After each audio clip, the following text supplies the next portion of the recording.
Pour le président de la République du Mali, M. Modibo Keïta.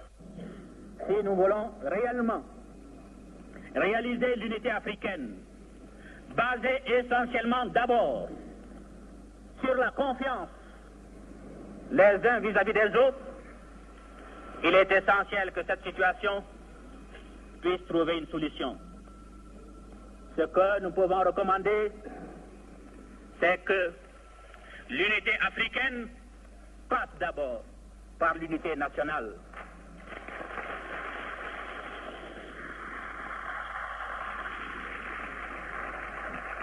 Il serait souhaitable que les États africains, dont certains ressortissants ont été obligés de se réfugier à l'extérieur, leur tendent la main et leur facilitent le retour au foyer et dans la patrie commune.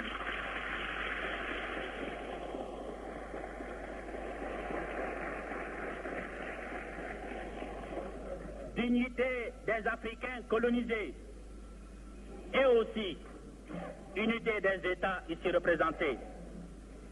La tâche n'est pas facile. Les expériences des uns et des autres concourent à reconnaître la création d'une harmonisation là où l'on peut et aussi poussée que possible.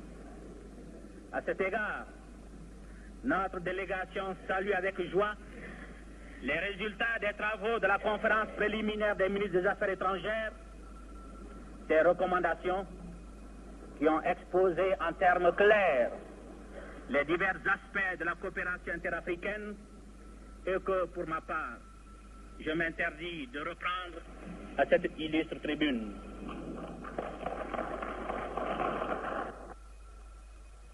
Pour le président de la République de Haute-Volta, président en exercice de l'Union africaine et malgache, M. Maurice Yameogo.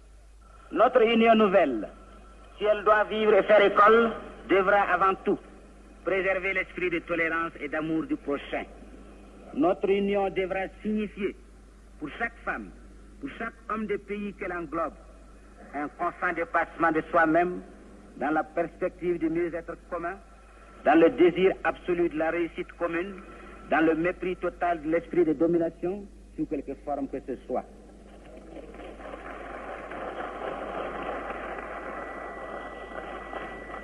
L'union fait la force.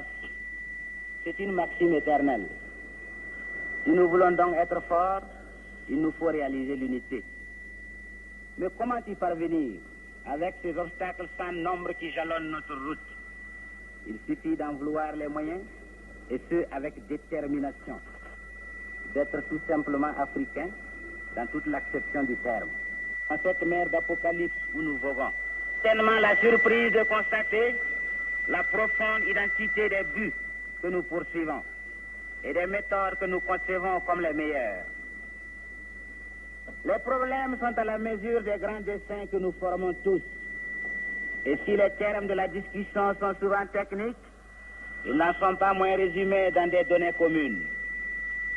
Sans vouloir le moins du monde, en donner une énumération exhaustive, les pôles essentiels se situent, je crois, dans la définition de nos rapports globaux avec les groupes d'en dehors de notre sphère, dans la définition des options économiques communes et enfin dans la définition de la philosophie qui doit servir de charte véritable à notre action.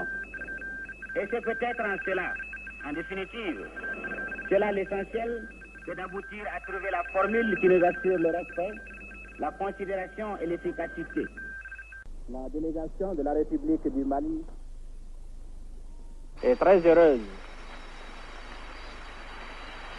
de se trouver ce matin à Addis Abeba,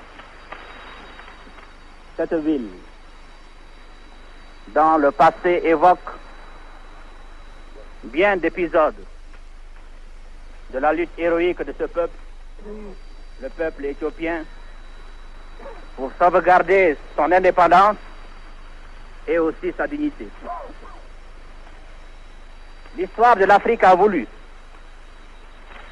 qu'en 1963,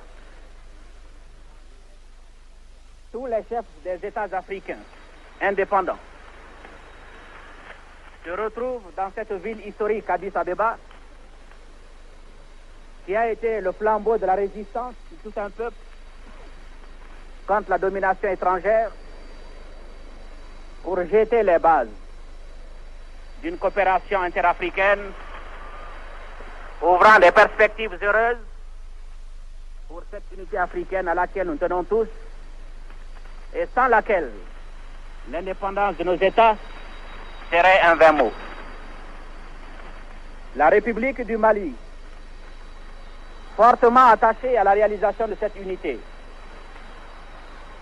vient avec l'espoir que les chefs d'État, ayant abandonné leurs augustes occupations, ayant quelquefois parcouru des distances considérables, sauront mesurer leurs responsabilités au niveau de l'immense espoir créé chez les peuples africains par cette rencontre à Addis Abeba. Et je pense que cela sera de nature à nous amener tous à comprendre que l'unité ou la simple coopération ne sont possibles que dans la mesure où, faisant preuve de grande compréhension et de largesse d'esprit, nous saurons accepter des compromis, et cela dans l'intérêt de notre Afrique, cette Afrique qui a été longtemps morcelée, longtemps humiliée, et qui aspire, comme tous les autres continents, à constituer son unité pour pouvoir jouer son rôle dans le concert des continents, dans ce monde tourmenté où, hélas, les principes, quelle que soit leur noblesse et leur beauté, sont souvent bafoués pour des considérations subalternes. Il s'agira donc pour nous, États africains, qui sommes encore assez près de la nature, de faire en sorte que nos débats soient davantage dominés par les grands principes qui devaient régir le monde et sans lesquels il ne sera pas possible d'accéder à une paix réelle. Nous remercions très sincèrement Son Excellence l'Empereur d'Éthiopie de nous avoir tous offert l'hospitalité, et nous avons la conviction que l'ombre auguste de ces aïeux lointains et dans la sagesse des chefs d'État africains fera que notre conférence réussira et qu'il en sortira des décisions qui renforceront la coopération là où déjà elle existe entre les États africains, ou alors la créera là où pour le moment elle n'a pas pu naître. La délégation du Mali arrive donc, décidée à tout mettre en œuvre pour que cette conférence puisse réussir, et elle est portée à croire que cette volonté n'est pas particulière à elle seule et qu'elle anime toutes les délégations qui se sont donné rendez-vous à Addis Abeba.